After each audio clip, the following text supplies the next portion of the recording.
सही बलम हो गौ तू तो जौने कलर का हम साड़ी पहने करी तू जिन पहने कर भाभी हमार तहार ना मार होइले लागत है। अच्छा तो हम खरीदे ही कलर के पहनी ने तो उसी पूछ पहना करी। हां रोज रंग बिरंगी पहनी मार छाती पीरे आतन कर से साड़ी देख के। चुप रह तू तो और जरत रह तू हमेशा। जाबे के बहुत दे ले खोए लुगरी नहीं के रही पर जाउटी। हां पहरे पहरे बढ़त देख तू जरा सोलगत रह तू हमेशा। चल गावन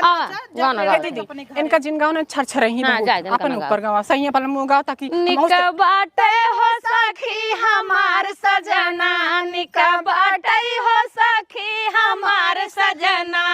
हमार सजना हो हमार सजना हो हमार सजना निका बाटे हो सखी हमार सजना निका बाटे हो सखी हमार सजना सासू कहाई बहू बर्तन माजा सासू कहाई बहू बर्तन माजा सैया कहाई नाना हो धना करी खा लगी जाई है ना हो धना करी खा लगी जाई है ना हो धना निका बाटई हो सखी हमार सजना निका बाटई हो सखी हमार सजना सासू कहाई बहू से जिया सूता सासू कहाई बहू से जिया सूता सैया कहाई नाना हो धना लड़का होई जाई है ना हो धना लड़का होई जाई है ना हो धना मार दू मुहा में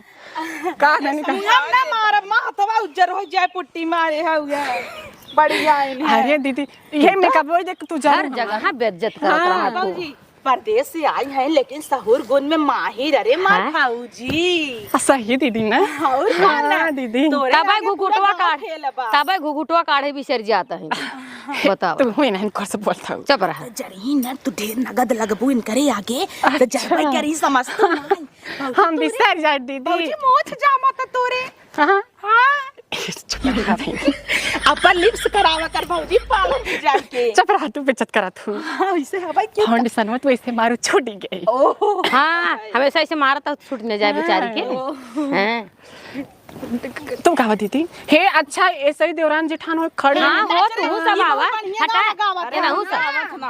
आ तब नाचे भाऊजी नाच के बहार हम सब थक जाते हैं गाना गावा अच्छा अच्छा हां बलमई वाला गाओ ऐसा बहुत प्यार करथिन भैया समझ अच्छा हां तो जाना थिन ने जानती ना 12 बजे तक केवाड़ी खोलबू ऐसा भी अपन से देवरान है ना हाँ हाँ वही गावा देवरावा वाला हाँ चल